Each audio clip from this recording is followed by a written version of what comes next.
perdoaria quando se faz telha, vaso, alguma coisa assim, e não morrer. Ia ser uma grande oportunidade que você fosse transmitir. Quando ele sai da moeda, quando ele sai da roda, quando ele sai da forma, ele vai para o sol. A coisa começa a ficar. A coisa começa a esquentar. A coisa começa a ficar difícil. E ele está achando que dali em diante a coisa vai passar, porque está tão difícil. Mas a paisagem passa. Ele nem sabe que ele está indo dali, ele está indo para o forno. Porque depois que sai do sol, é quente, mas ele vai para o forno. Eu tenho um tio no interior de São Paulo, que ele trabalha no ali. E alguém pensa que se coloca qualquer tipo de madeira, qualquer tanto de madeira e qualquer tempo. Mas não é. Tem que ser alguém especializado, porque senão estoura o tijolo. Porque senão estoura o vaso. Porque senão estoura a telha. Tem que ser alguém que coloca o tanto de madeira certinho. Ele passa a madrugada inteira colocando madeira, tirando. Ele passa a madrugada inteira fazendo vento para que saia fogo, colocando um tipo de madeira mais verde, um tipo de madeira mais seca, para que queime mais, para que não queime.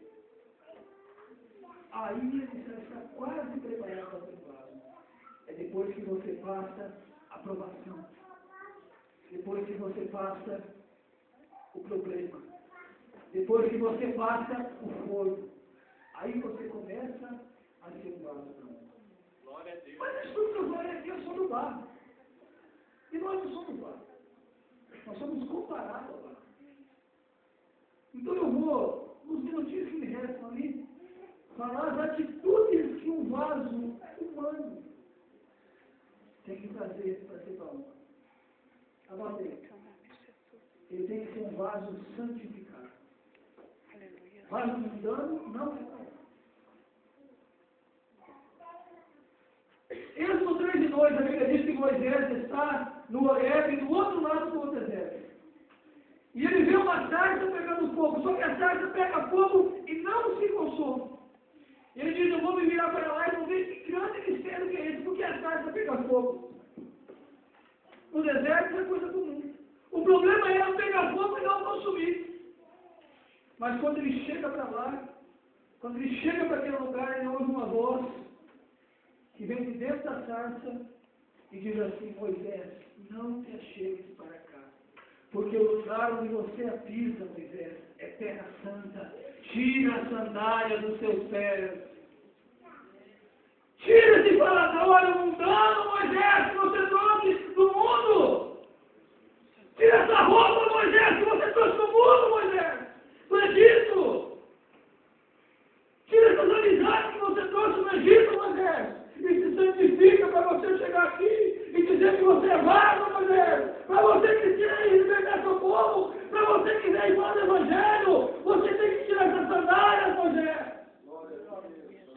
E eu acho tão tremendo, que Josué, quando ele está vendo o Rio Jordão, vê o anjo, e o anjo disse a Josué, não te achegues para cá. E Josué rapidamente tira as sandálias que estavam nos seus pés, talvez porque ele ouviu essa história da boca do próprio Moisés.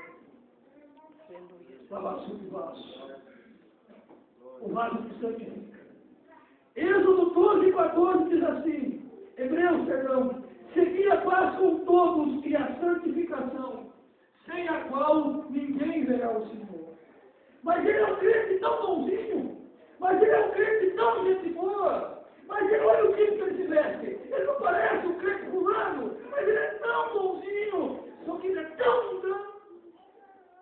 Ele é tão gente boa, mas ele é tão mundano. O seu palavrônio, o seu modo de falar é tão do mundo. Aí o escritor aos Hebreus, talvez o apóstolo Paulo diz assim, segui a paz com todos e a santificação, sem a qual ninguém verá o Senhor. Aleluia, Jesus. O segundo, fique tranquilo.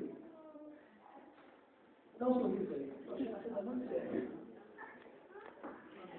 Alguns sorrisos. Não se envergonhe do Evangelho.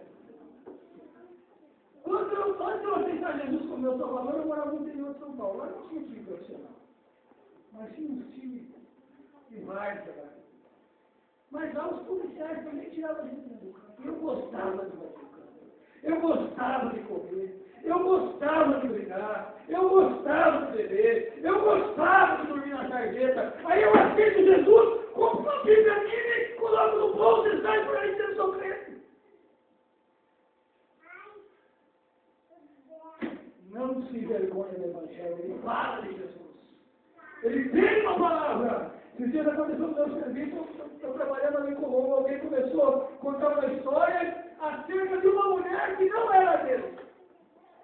E eu estava encostado, a história sendo contada lá no canto, e eu trabalhando, e ele sabendo que eu era cristão, presbítero, obreiro da igreja. Aí essa pessoa virou para mim e falou: e você, Joel, o que você acha? Aí eu parei, levei um testemunho, falei: olha, André, eu acho que a Bíblia acha. A Bíblia diz que o que o homem plantar, certamente colherá. Se você está plantando chifre, virei as costas, aí ele ficou vermelho, e ficou sem o que falar, e saiu atrás de mim. Não é, você não entendeu. Eu falei: não, entendi certinho. Quando você vai pegar aqui como você quer ver você pegar? Eu falei: não sei. Mas eu não sou família da igreja, um dia eu vou pegar. Ele: não se envergonha do Evangelho, seja de juízo, ou seja de bênção, ele tem uma palavra para falar. Um amigo meu, eu estava na minha casa ontem, por isso eu lembrei dele, eu posso falar dele. Porque ele estava no ônibus, não sei se não, pastor Manuel. Ele estava no ônibus, uma vigília, novo convertido, ele para vigília, já quase madrugada, ele e o amigo dele, e ele, muito frio, estava no novo convertido, sempre ganha aquela bênção que é a prova, né?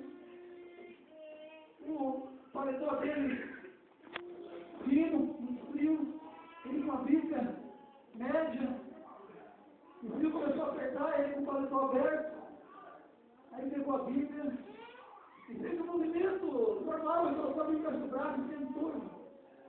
Aí tinha um amigo dele com a Bíblia, mais ou menos desse tamanho assim. Foi lá onde ele estava e falou: irmão fulano, você não está escondendo a sua Bíblia para você ficar com vergonha do Evangelho, né? Aí ele parou, pensou e falou: Deus, esse atribulado está dizendo que eu estou com vergonha do Evangelho. Eu tenho uma vigília, trabalhei o dia todo, vou trabalhar amanhã, estou indo buscar a sua paz. E o Senhor ia ser atribulado sem dizer que eu estou com vergonha do Evangelho. Senhor, que misericórdia. Aí naquele momento Deus deu uma palavra. Aí ele levantou, pegou a Bíblia dele, foi lá no ônibus, no final, parou, abriu a Bíblia e deu um grito dentro do ônibus: João! Aí todo mundo olhou para trás, aí ele gritou: 3,16. Diz que Deus amou o mundo de tal maneira que deu seu Filho unigênito para que